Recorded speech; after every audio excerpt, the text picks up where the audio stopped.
Shalom, salam berkat dari kami untuk pendengar sekalian. Saat ini pendengar akan diberkati dengan program Hari Ini Harinya Tuhan bagian yang ke-8. Sebuah program rohani tentang doktrin Alkitab yang menolong kita untuk semakin tertanam dalam kebenaran firman dan bertumbuh dalam kemuliaan. Bersama hambanya, Pendeta Gilbert Lumwendong, STH. Banyak orang merasa doktrin Alkitab sebagai sesuatu yang membingungkan. Tetapi tahukah saudara bahwa doktrin Alkitab intinya adalah memahami Alkitab dengan benar, dengan pemahaman yang sistematis, sehingga kita terus dapat tertanam di dalam kebenaran firman, sehingga kita terus bertumbuh di dalam kemuliaan Allah. Buka hati saudara sekalian untuk menerima berkat-berkat firman-Nya hari ini. Dunia di mana kita hidup adalah dunia yang penuh dengan amarah, geram, dan murka. Sehingga kalau saya pelajari hari-hari ini, di sekitar kita penuh dengan orang-orang yang hidup dengan amarah, geram, murka. Namun kalau kita pelajari justru di dalam Allah ada damai, kasih, dan kesabaran. Nah, di sinilah letaknya paradoks kehidupan ini. Di satu sisi dunia di mana kita hidup salah sedikit amarah, bentakan, makian, geram, murka, saling menjatuhkan, ya kan? Sementara di dalam Tuhan ada damai, kasih, dan kesabaran. Ada banyak orang nggak kuat menempati posisi yang tepat dalam hidup ini, sehingga akhirnya dia sudah ada dalam Kristus tapi ikut dengan cara dunia sambil berkata, ya kita di dunia kan pendeta, jadi kalau kita nggak ikut cara dunia kita bisa habis. Jadi ya kita sih kalau di gereja ya sabar-sabar, tapi kalau di luar ya dia belum kenal siapa saya. Ini dia nggak bisa, saudara-saudara, karena memang kita bukan dunia ini. Dunia ini memang caranya gitu, hidup dengan amarah, geram, murka, bentakan, makian, kekerasan, kekasaran. Tetapi kita tetap harus membawa terang Kristus. Kita hidup dalam kasih, damai, dan kesabaran. Pertanyaannya, bagaimana sikap kita menghadapi keadaan ini? Ada beberapa nasihat firman Tuhan yang tegas buat kita. Yang pertama, Alkitab dengan tegas berkata, janganlah balas yang jahat dengan yang jahat. Karena selalu saya berkata bahwa orang yang membalas yang jahat dengan yang jahat itu sama jahatnya, ya kan? Jadi orang itu kalau dia balas yang jahat dengan yang jahat berarti dia sama jahatnya, saudara-saudara. Ada banyak orang yang bilang, ya tapi kan saya nggak memulai, dia yang buat begitu. Tetapi kan kita juga buat yang sama kan? Ya berarti sama jahatnya. Bukan soal siapa yang mulai, tetapi apa yang dilakukannya itu yang paling penting. Jadi ingat ya, jangan balas yang jahat dengan yang jahat. Lalu yang kedua, jangan perbuat kepada orang apa yang kita tidak ingin orang perbuat kepada kita. Itu jelas hukum firman Tuhan. Alkitab bilang, jangan kamu perbuat apa yang kamu tidak ingin orang lain perbuat kepadamu. Jadi kalau kita nggak ingin dimaki, jangan maki orang. Kita nggak ingin dibentak, jangan bentak orang. Kita nggak ingin dibohongin orang, jangan bohongin orang. Kita nggak ingin dikhianati orang, jangan khianati orang gitu. Karena apa yang kamu tabur itu juga akan kamu tuai gitu ya kan.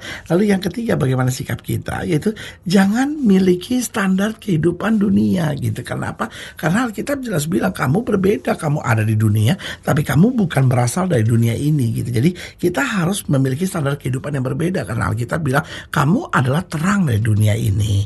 Lalu yang keempat, jangan hidup dalam dunia hayal. Alkitab berkata bahwa janganlah kamu memikirkan hal-hal yang lebih tinggi daripada apa yang kamu harus hadapi.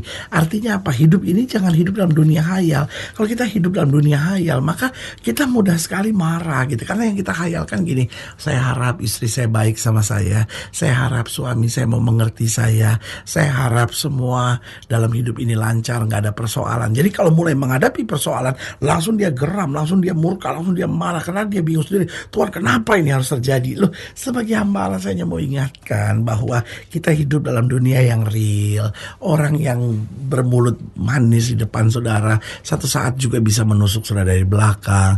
Orang yang di depan sudah kelihatan dan menurut saudara jahat, keras, kasar, tidak menyenangkan. Kadang-kala justru orang itu yang Tuhan pakai untuk menolong saudara, ya kan? Jadi dalam hidup ini selalu saya bilang, life is real, hidup itu nyata. We are not in heaven yet. Kita belum sampai di sorga, saudara-saudara. Jadi dikhianati orang itu biasa, disakiti orang itu biasa. Tetapi kita pegang Roma 8 ayat 28, bahwa Allah turut bekerja dalam segala perkara untuk mendatangkan kebaikan bagi setiap orang yang mengasihi Dia. Haleluya. Selamat datang dalam program kita hari ini, Harinya Tuhan. Sebuah program rohani yang kembali mengingatkan kepada kita betapa pentingnya kita menjadikan firman Tuhan sebagai dasar keseharian hidup kita. Karena selama kita menjadikan firman Tuhan sebagai dasar keseharian hidup kita, langkah-langkah ke depan kita penuh dengan kepastian, kemenangan, berkat, mujizat, dan perkara-perkara besar. Haleluya. Dan dalam program ini kita memang sedang membahas tentang geram dan murka. Nah, di sekitar kita banyak kita jumpai hal-hal demikian. Tetapi biarlah di dalam Kristus kita menerima damai, kasih, dan kuasanya senantiasa. Haleluya. Nah, saudaraku yang kasih dalam Tuhan, dalam pembahasan kita tentang geram dan murka, kita mau sama-sama belajar dari Yeskiel pasal 21. Yeskiel pasal 21 ayat yang ke-28 sampai 32. Yeskiel 21 ayat 28 sampai ayat yang ke-32. Di bawah judul perikop, pedang Tuhan melawan Bani Amon. Dan engkau anak manusia bernubuatlah dan katakanlah, beginilah firman Tuhan Allah mengenai Bani Amon dan cercaan mereka. Katakanlah, pedang sudah tercabut untuk menumpahkan darah, digosok untuk memusnahkan dan supaya mengkilap seperti petir. Sedang orang melihat penglihatan-penglihatan yang menipu bagimu dan memberi tenungan-tenungan bohong kepadamu untuk ditetapkan ke leher orang-orang fasik yang durhaka, yang saatnya sudah tiba untuk penghakiman terakhir. Kembalikanlah itu ke sarungnya di tempat penciptaanmu dan di negeri asalmu. Aku akan menghukum engkau. Aku akan mencurahkan geramku atasmu dan menyemburkan api murkaku kepadamu dan menyerahkan engkau ke dalam tangan orang-orang dungu yang menimbulkan kemusnahan. Engkau menjadi makanan api, darahmu akan tertumpah di tengah-tengah tanah itu dan engkau tidak akan diingat-ingat lagi, sebab aku Tuhan yang mengatakannya. Nah, saudaraku yang kasih dalam Tuhan, Allah kita adalah Allah yang panjang sabar dan berlimpah kasih setianya. Tetapi itu bukan berarti dia dapat diperlakukan seenaknya. Allah kita memang penuh dengan kasih dan kesabaran, namun dia juga Allah yang mudah murka. Nah, pertanyaannya, ini kan dua hal yang bertentangan, pendeta. Di satu sisi dia penuh kasih, panjang sabar, berlimpah kasih setianya, tetapi kok mudah murka? Nah, yang pertama saya pelajari, ia murka jika kita tidak mau bertobat. Ini penting. Kenapa? Karena Allah tidak bisa sabar kalau kita tidak mau bertobat. Ini sama seperti seorang ayah yang sabar. Tiba-tiba dia lihat anaknya sedang mau berjalan menuju jurang. Dia tidak akan panggil anaknya dengan baik-baik sambil berkata, "Nah." Dia akan berteriak, "Nak." Kenapa dia panggil dengan berteriak? Bukan karena dia marah, bukan karena dia jengkel, bukan karena apa-apa, tapi karena dia mau menyelamatkan anak itu. Allah murka juga sama. Dia murka jika kita tidak mau bertobat. Karena kalau kita tidak bertobat, maka kita pasti binasa. Alkitab dengan tegas berkata, bukan kematian orang fasik yang dikendakinya, tetapi pertobatannya. Allah mau kita bertobat, apapun caranya, apapun jalannya. Mulai dengan memberkati kita, tidak mau dengar, dijewer kita nggak mau dengar, disentil kita nggak mau dengar, terpaksa Allah harus menghajar kita. Tujuannya sederhana, jangan sampai kita tertipu iblis, jangan sampai kita terseret iblis. Karena itu saudaraku yang kasih dalam Tuhan, ada banyak kita mungkin hari-hari ini sedang kecewa dan berkata, "Tuhan, kenapa saya harus menghadapi masalah yang berat ini?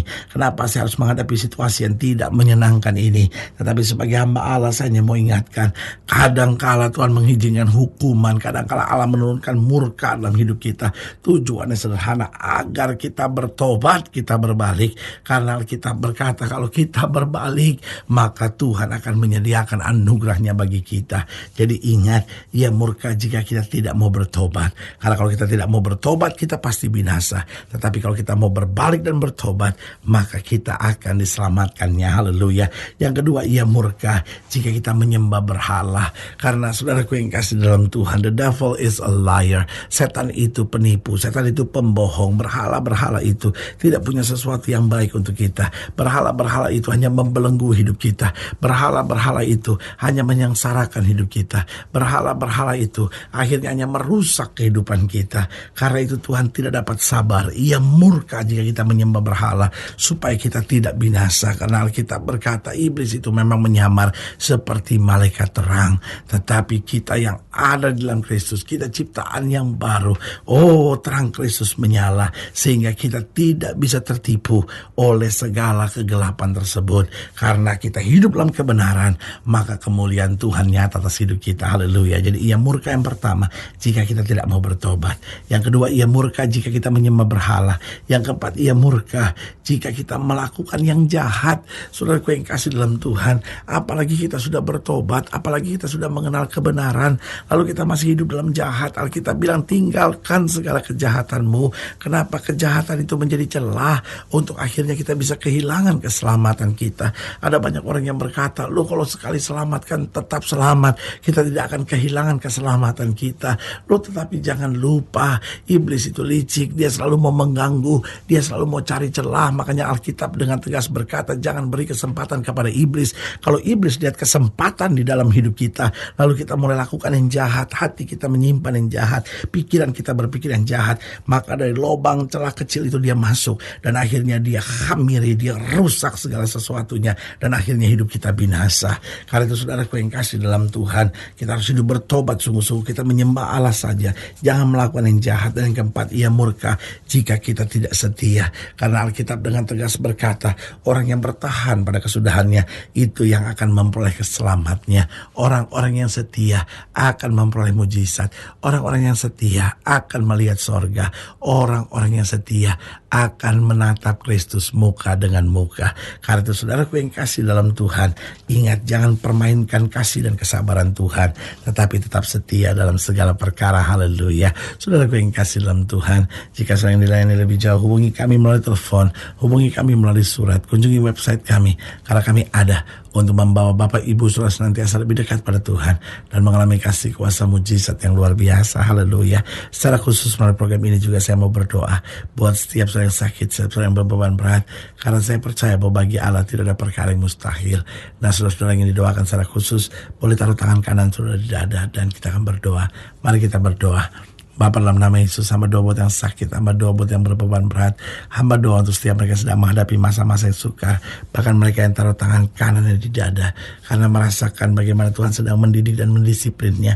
Hamba berdoa, Tuhan jamah dalam nama Yesus, sehingga kami boleh senantiasa hidup dekat dengan Tuhan. Kami mau sungguh-sungguh bertobat, menyembah Allah saja, melakukan yang benar dan tetap setia dalam segala hal. Di dalam nama Yesus kami berdoa. Haleluya. Amin. Saudara yang kasih dalam Tuhan, kita sudah berdoa. Ingat, tidak pernah Allah lalai menepati janjinya. Inilah saatnya buat kita untuk bangkit, bersemangat, bersuka cita dalam menghadapi segala perkara. Karena kita tahu Yesus hidup, Yesus berkuasa, dan selalu menyediakan yang terbaik buat anak-anaknya. Doa saya menyertai saudara. Sampai berjumpa pada program berikut, dan jangan lupa, jadikan hari ini harinya Tuhan. Haleluya.